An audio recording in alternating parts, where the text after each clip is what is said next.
네, 안녕하세요, 여러분. 자, 오늘 한덕수 총리님, 드디어 복귀를 하셨습니다. 5명이 기각을 했는데요. 2명은 각하, 1명은 인용을 했습니다. 바로 정계선 아줌마가 인용 의견을 냈습니다. 정계선 아줌마 지금 보니까 약간 순학질 여사 좀 비슷하게 생긴 것 같아요.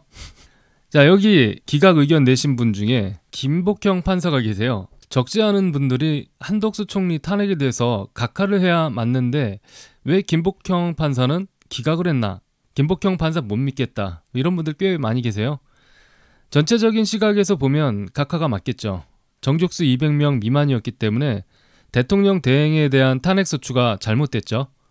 그런데 민주당은 꼼수를 써서 총리 자격자로 탄핵소추를 낸 것 같아요. 150명으로.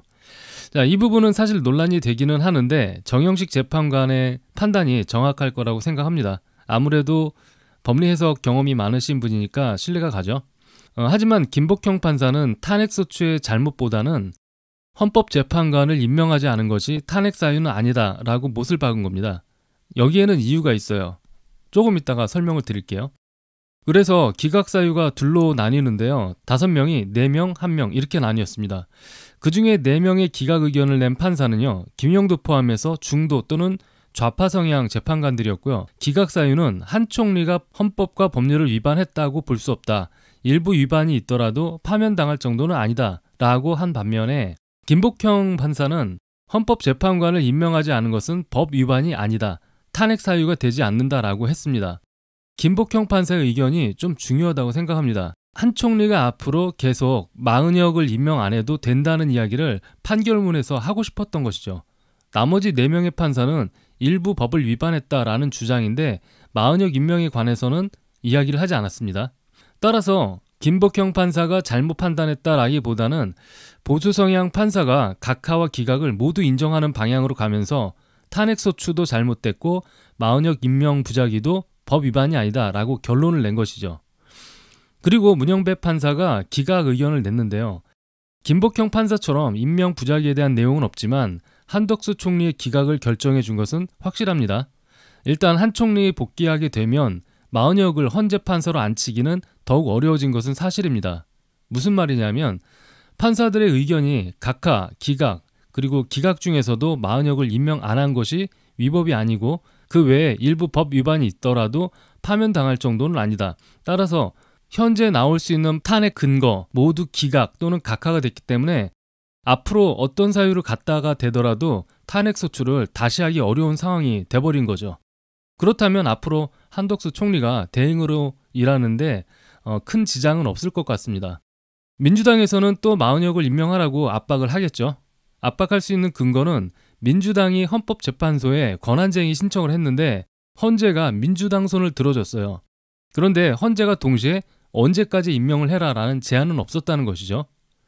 이것에 대해서 민주당이 임명이라는 건 형식적인 것에 불과하다 이렇게 주장을 하는 반면에 최 대행은 아니다, 정무적인 판단도 있어야 한다 이런 입장이었습니다.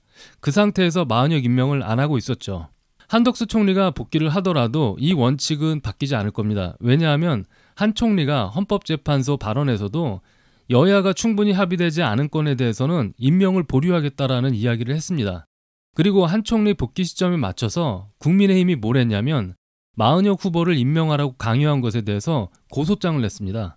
이것은 아주 시기적절한 작전이었다고 생각을 해요. 왜냐하면 마은혁 임명에 대해서 여야가 정무적으로 충분히 합의된 것이 아니라는 증거니까요. 따라서 한 총리 역시 마은혁을 보류할 수 있게 된 데다가 헌재에서는 이것이 위법이 아니라는 판결이 나왔잖아요. 일부기는 하지만 김복형 판사에 의해서. 그래서 김복형 판사가 이상한 판결을 했다고 볼 수가 없는 겁니다. 문영배 판사에 대해서 이야기를 해볼게요.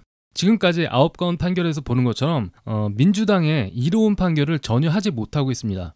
처음에는 좀 걱정을 많이 했었는데요. 시간이 지나면서 의외의 모습들을 보여줬어요. 가장 큰 건은 아무래도 TF팀의 그 대본 사태가 아닌가 싶습니다. 그 사건은 고의성이 다분해 보이는 행동이어서 저도 놀랐고 여러분들도 많이 놀라셨을 겁니다. 그 당시에는 문영배 판사가 외부의 압력을 많이 느낀다라고 생각을 해서 비자발적 애국자라는 별명을 만들어줬는데요. 판결을 하나하나 해나가면서 문영배 판사의 행동이 점차 정상 범위로 넘어오는 모습을 볼 수 있었습니다. 예를 들어서 지난 검사 3명과 감사원장 판결에서는 기각 의견을 내면서 의견서 자체를 내놓지 않았고요. 이번 판결 같은 경우 정계선하고 함께 인용을 낼 법도 했는데 전혀 그렇지 않았다는 점. 문영배 판사가 평의를 하는 동안에 정계선이나 이미선 말을 전혀 듣지 않고요. 오히려 정영식 재판관의 논리를 따라가더라, 그런 풍문이 있었어요. 그렇지만 결과가 실제로 나온 지금 시점에서 보면 문영배 판사가 정말로 전향한 것 아닌가라는 생각이 들 수밖에 없습니다. 물론 전향이라는 것이 이념적 전향이 아니라 헌법재판소 내에서 전향을 말씀드리는 겁니다. 또 이런 이야기도 있어요. 문영배 판사가 종북주의자라서 반중적인 성향이 있는 것 같다. 그래서 중국인이 포함된 TF팀에 이런 프로세스도 폭로한 것 아니냐. 그럴듯하게 들리긴 하지만 실제로 어떤지는 알 수 없죠. 하지만 결과만 놓고 보자면 헌재 내에서 문영배 판사는 주도권도 없고 기각이나 각하 의견을 내는 것으로 봐서 전향적인 모습을 보인 것은 사실입니다. 결과로서 보여주고 있죠. 그렇다면 앞으로 있을 윤 대통령의 판결도 상당히 긍정적으로 돌아갈 것 같다는 생각이 드는데요. 이렇게 된 배경에는 사실 미국의 공작과 방어막이 작동했을 것으로 분석하고 있습니다. 어떤 방어막을 해놨는지 알려진 것만 살펴보도록 할게요. 우선 한국을 민감 국가로 지정해놨습니다. 민감 국가로 등재되기 전에 우리나라 정치 상황이 어땠냐면 간첩법 개정이 실패를 했고요. 국회 증언법이란 것이 발의가 됐어요. 이 두 가지는 한국의 모든 정보가 적에게 넘어갈 수 있다는 것을 의미하죠. 최근에 윤 대통령 헌재 판결 날짜가 점점 다가오자 모스탄 전 국무부 국제형사 사법대사가 최근에 기고문을 하나 냈는데요. 뭐라고 했냐면 만약에 윤석열 대통령이 탄핵이 되고 친중 성향의 민주당이 집권하게 되면 미국이 한국에 대한 경제 및 안보 지원을 중단할 수 있다, 이렇게 경고를 했습니다. 윤 대통령 탄핵을 정치 쿠데타로 간주할 수 있다는 겁니다. 미국 법률인 섹션 7008에 따라서 한국에 대한 경제 지원, 국제 안보 지원, 수출 및 투자 지원이 중단될 수 있다라고 했습니다. 그리고 이재명에 대해서도 불법 대북 원조 혐의로 유엔이 직접 제재할 수 있다라고 경고도 했어요. 이렇게 되면 이재명 대표는요, 신용카드도 못 쓰게 됩니다. 실제로 홍콩 주권 넘어갈 때 이런 일이 있었어요. 윤 대통령이 탄핵이 된다면 미국이 거의 직접적으로 한국 문제에 개입한다는 의미이기도 합니다. 그래서 윤 대통령이 만약 파면이 되면 한국은 바로 베네수엘라 직행이에요. 실제로 베네수엘라, 니카라과 이런 나라들이 미국 법에 의해서 나라가 알거지가 돼버렸습니다. 이런 식으로 방어막을 치니까 문영배가 전향을 안 할 수가 없었을 겁니다. 앞으로 좌파, 반국가 진영에서 문영배 판사 같은 사례가 계속 나올 것이라고 보고 있어요. 그래서 지금까지 벌어지는 이런 상황들이 우리 애국 시민의 노력도 있었지만 한편 또 불만도 있었죠. 미국이 왜 개입을 안 하냐.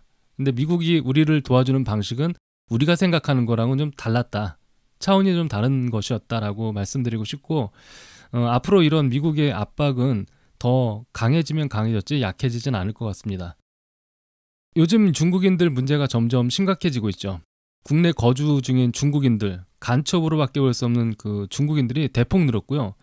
늘어난 것인지 아니면 본색을 드러낸 것인지는 모르겠지만 이곳저곳에서 중국인들 문제가 연속적으로 드러나고 있습니다. 게다가 다음 달부터 중국인이 무비자 입국 시작이 되는데 우려되는 상황이 올 것 같아요. 그래서 다음 영상은 이런 것들에 대해서 좀 깊이 있게 다뤄보도록 하겠습니다. 자, 오늘 여기까지 하겠습니다.